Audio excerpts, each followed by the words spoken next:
saya pengen memperbaiki keadaan itu kecil-kecil lah, sedikit-sedikit. Wah, pintar.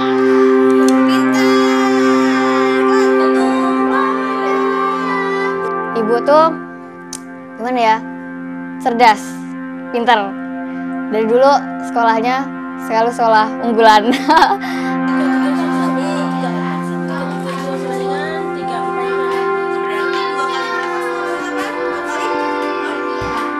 Beliau, saya menganggapnya seperti penolong saya, malaikat saya, karena mau menerima anak saya. Apa namanya? Muna? Oke.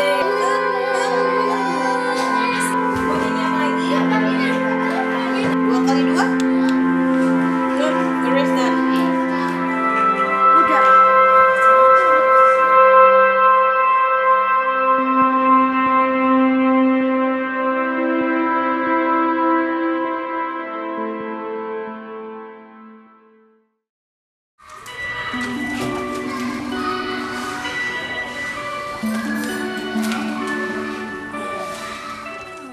Awal mulanya tuh saya memang sebenarnya senang mengamati perkembangan anak saya ya, karena setelah saya jadi ibu ternyata saya terjun langsung ke dunia industri pertanian itu. Saya melihat sumber masalahnya itu sebenarnya SDM, balik lagi ke SDM. Terus saya runut-runut ke belakang, ini sebenarnya sumbernya dari mana sih. Setelah saya runut-runut saya temukan, oh ternyata dari pola asuh, menciptakan mental dan sebagainya itu tuh pola asuh masa kecil.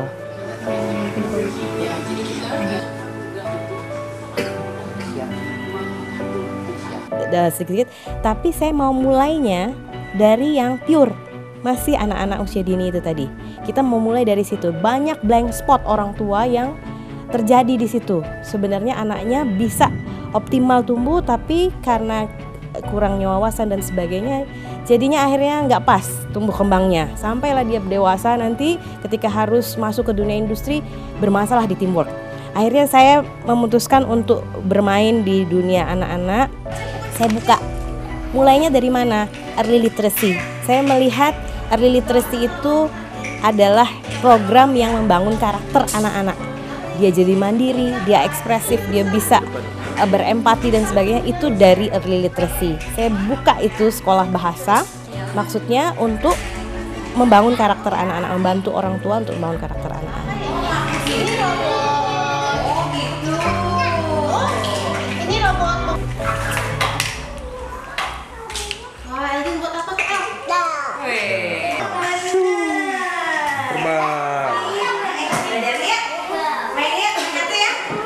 Ke arah positif gitu, ngajar gitu kan. Habis itu dia tuh berbuat baik kepada orang banyak gitu kan.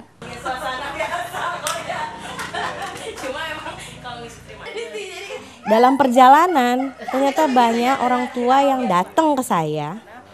Terus waktu cerita ini masalahnya apa Bu anaknya, ternyata mereka duduk deprok di zona kata yang kecil itu.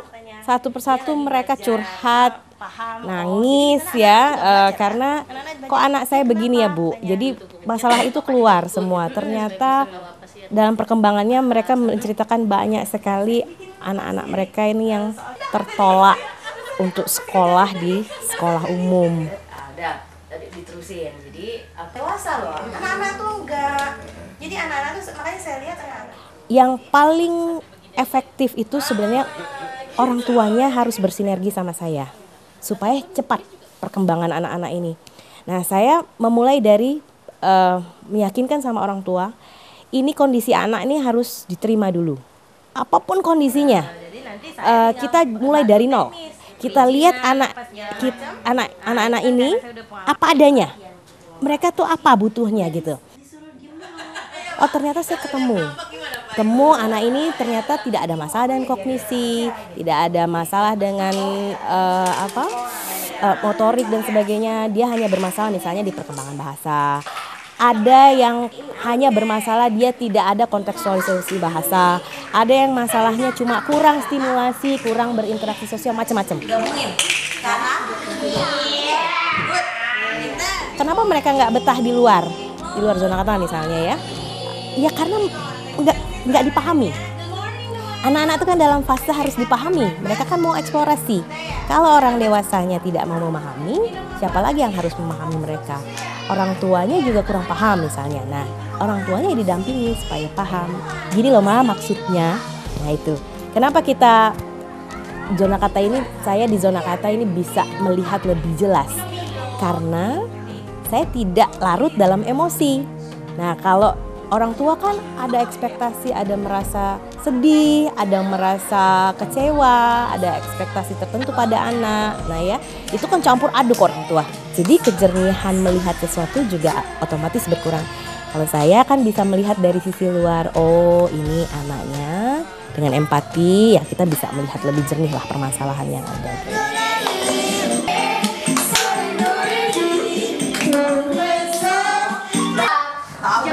Siapa yang nyanyi? Aku saya coba nyanyi. Kecil lingkaran kecil, lingkaran besar. Aku jatuh, Pak Abang kecil, lingkaran besar. Ini dianya.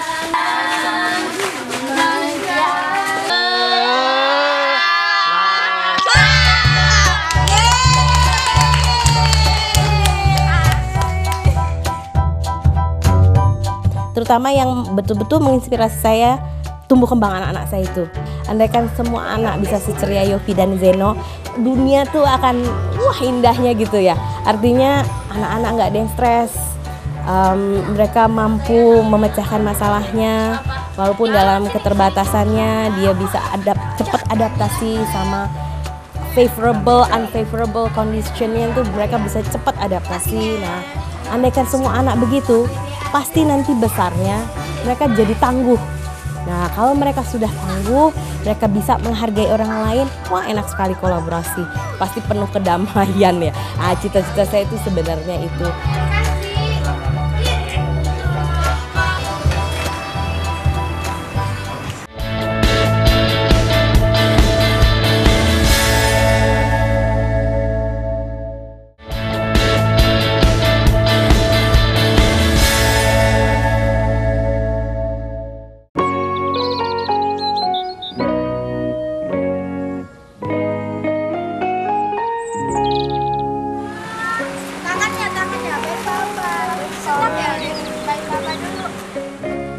Pertama kali malah saya tuh sebenarnya pernah buka di Bogor. Waktu saya sebelum pindah sini. Itu hanya punya satu murid. Nah, punya satu murid. Pindah ke Pontianak, saya dapat murid pertama. Sekarang udah SD kelas 3 kayaknya di Al-Azhar. Nah, itu murid pertama saya. Usianya baru 1 tahun 8 bulan udah saya tanganin.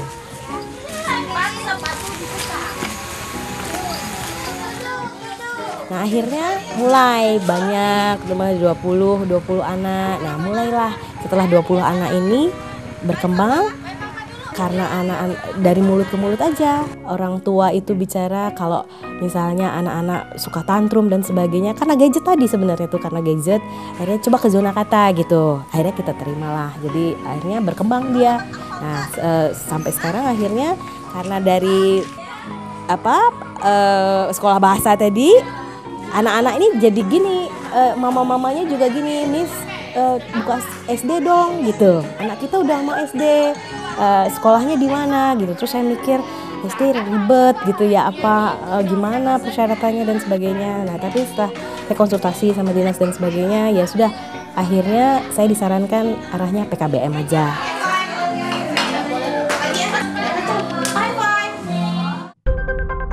Kenapa saya mulai mikir kenapa ya anak-anak saya kok enggak, tapi kok anak-anak lain kok jadi tiba-tiba booming gitu. Kebanyakan kok jadi, terutama yang lahirnya 2010 ke atas. Nah itu tuh 2010, 2015, nah itu makin parah kasusnya. Nah yang saya lihat sesuai dengan perkembangan zona kata juga, semakin kesini semakin yang kita terima kok kasusnya makin berat. Tidak seberat yang awal-awal saya buka. Ada yang kecanduan itu, kalau nggak dapat narkoba itu tantrum. Nah itu, nah ternyata efeknya tuh bisa sampai ke sana. Jadi dia membentur-benturkan kepala dan itu tantrum kita bilangnya. Akhirnya itu, tapi kalau dikasih gadget dia tenang, santai, nah gitu ya. Nah akhirnya berkembanglah di situ, saya mengamati, oh ini emang kita udah harus cepat pelajari semuanya. Ternyata kalau di Australia, di Amerika itu ada yang namanya language pathologist. Nah itu memang menangani penyakit, istilahnya patologis itu artinya ada masalah lah di perkembangan bahasa anak. Ternyata mereka karena sudah duluan teknologinya di negara mereka sudah mengalami seperti yang baru kita alami ini.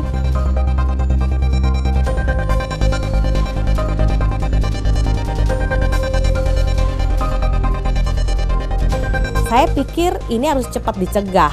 Saya harus cepat edukasi masyarakat. Udah stop gadgetnya, jangan berikan anak gadget tanpa pendampingan.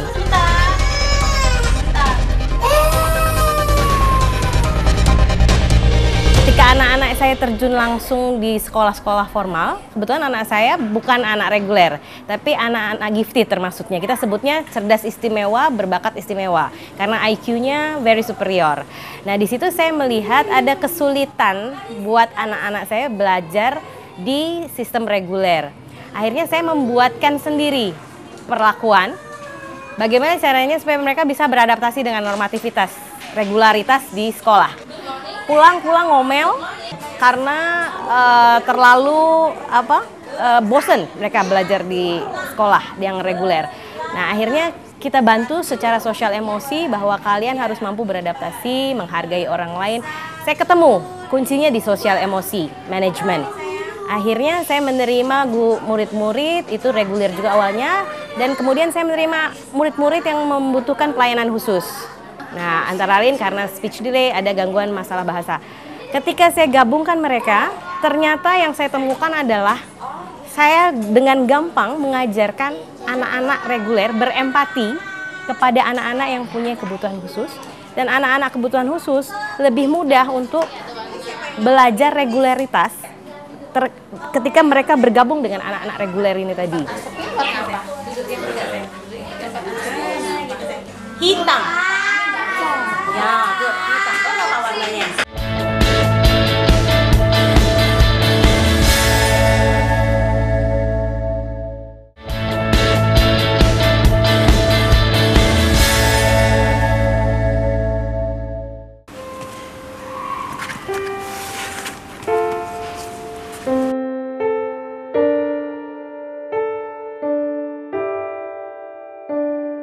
Kemudian saya pelajari lebih lanjut apa sih sebenarnya pendidikan inklusif itu. Saya banyak baca jurnal dan sebagainya. Ternyata tren terkini bahwa pendidikan segregatif itu memang sudah kurang populer di dunia pendidikan di luar negeri, karena dia bersifat mengucilkan anak-anak berkebutuhan khusus itu. Dan ternyata setelah saya menjalani sendiri memang itu signifikan sekali. Nah makanya saya perdalam lebih lanjut, saya bikin model-model pendidikannya seperti apa sih implementasi dari pendidikan inklusif. Akhirnya saya ketemu tuh bahwa komposisi guru, kemudian ada rencana pembelajaran individu. Nah itu kita ketemu akhirnya formulasinya. Nah sampailah berjalan seperti sekarang ini.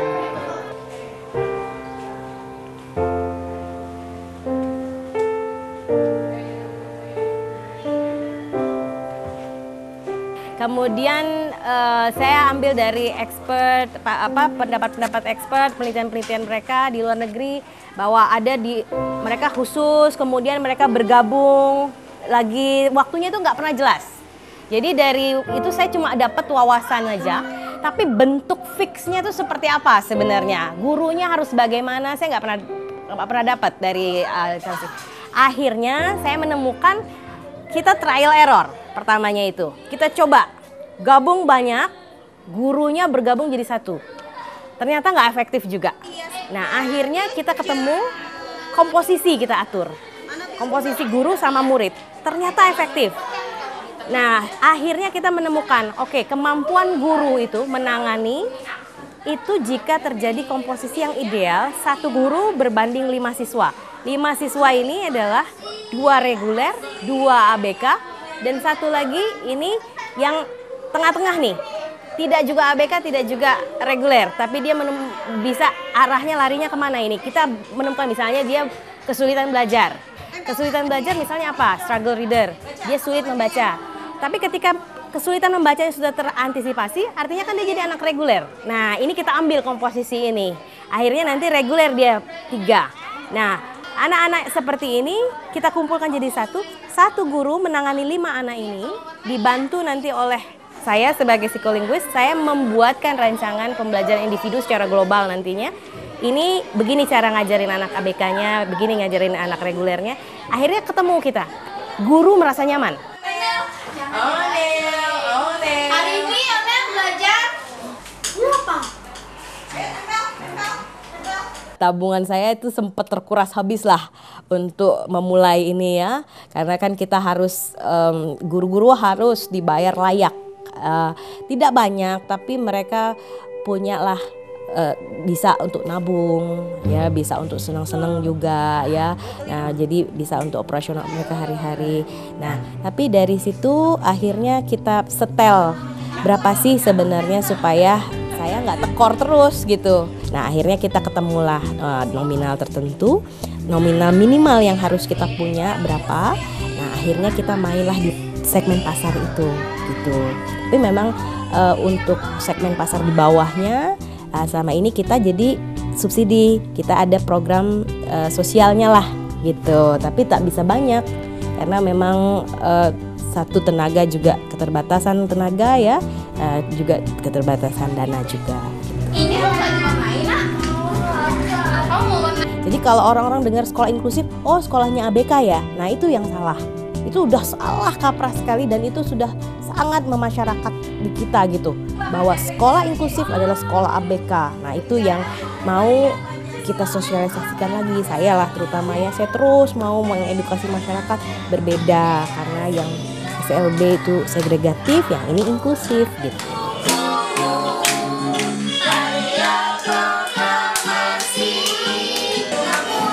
Kalau saya bertemu dengan terapis yang pas, nah bisa jadi kita terima. Yang penting tuh ada ahlinya. Kalau tidak ada ahlinya, nah itu saya tidak berani terima. Dan beradab.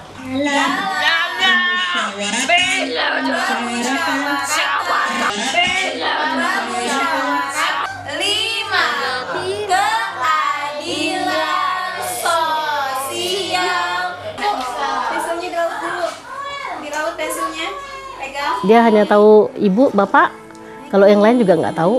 Sampai panjang ya. Untuk bicara juga belum bisa, tumbuh kembangnya juga lamban. Jadi didiagnosa oleh dokter itu anak saya mengalami speech delay. Dan akhirnya kami mencari tempat-tempat terapi supaya anak saya itu bisa mendapat penanganan khusus. Akhirnya kami dapat di sini 4 tahun yang lalu di zona kata. Dan alhamdulillah saat ini perubahan Sabel itu udah sangat berbeda sekali dari tahun-tahun 5 tahun yang lalu. Bagaimana dia berinteraksi sama orang, bagaimana dia bersikap tingkah laku di rumah dan lain-lain. Sangat bersyukur banget. Saya menganggap itu ada suatu kelebihan yang Allah kasih ke saya gitu.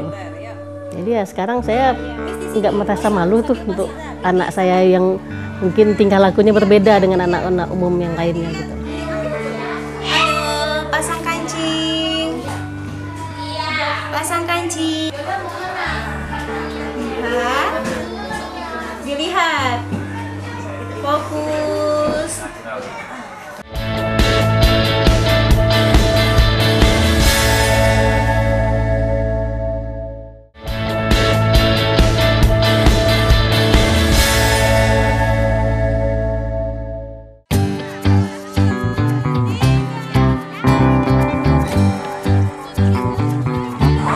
Berkenalan dengan alam dan lingkungannya. Makanya nggak boleh anak-anak itu hanya di set di dalam kelas aja. Sebisa mungkin sering-seringlah keluar, mereka kenal dengan warna-warna alam. Nah, itu akan menstimulasi sensorik motorik mereka. Anak-anak itu semakin mereka banyak bergerak, stimulasi otak, sinapsis otak juga makin baik. Jadi untuk usia-usia begini memang seharusnya mereka bergerak.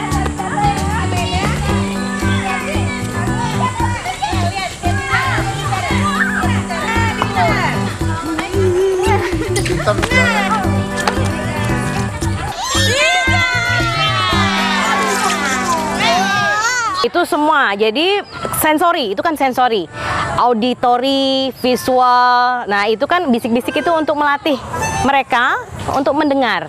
Kemudian nanti mereka harus memilih gambar mana yang dibisikkan oleh temennya. Dan itu kan melatih memori juga, memori jangka pendek. Betul nggak pesan yang disampaikan temennya dan apa yang diambil temennya di ujung? Betul nggak? Itu antara koordinasi, itu semua koordinasi visual, motorik, auditori. Jadi kita melatih stimulasi semua, sensorik motoriknya kita stimulasi semuanya.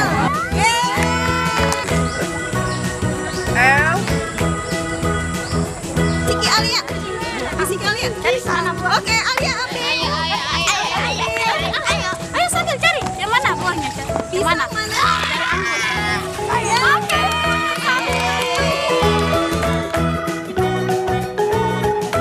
Bagaimana sih mengelola sosial emosi? Kadang mereka karena di usia-usia mereka masih egois, self-centered. Nah, itu yang harus kita latih.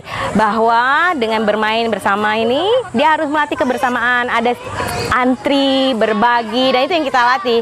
Di outdoor seperti ini, outdoor activity seperti ini, gampang sekali kita menstimulasi suasana seperti itu. Konflik of interest antara mereka itu ada, muncul, jangan dihindari. Tapi kita mengajarkan mereka, melatih mereka untuk menyelesaikan masalahnya. Jadi jangan buru-buru yang orang dewasa mengintervensi, tapi mengarahkan saja, mau berantem atau mau berteman. Marah enggak apa-apa, marah aja. Inklusif sangat-sangat efektif untuk mengajarkan pembangunan karakter untuk anak-anak. Jadi ya semoga Zona Kata tuh bisa sampai kemana-mana, terus habis itu sampai pokoknya bisa bantu orang banyak, walaupun habis itu ibu bisa ngajar ke guru-guru supaya guru-gurunya tuh makin kayak berkualitas kayak ibu gitu. Bu Fitri, alhamdulillah kita bisa ketemu beliau. Beliau welcome dengan anak-anak kami. Beliau mau membimbing anak-anak kami untuk menjadi anak-anak yang lebih baik lagi dan menjadi anak-anak yang normal pada umumnya, yang bisa berinteraksi, yang bisa berbicara, yang bisa mengenal orang tuanya dan sekeliling.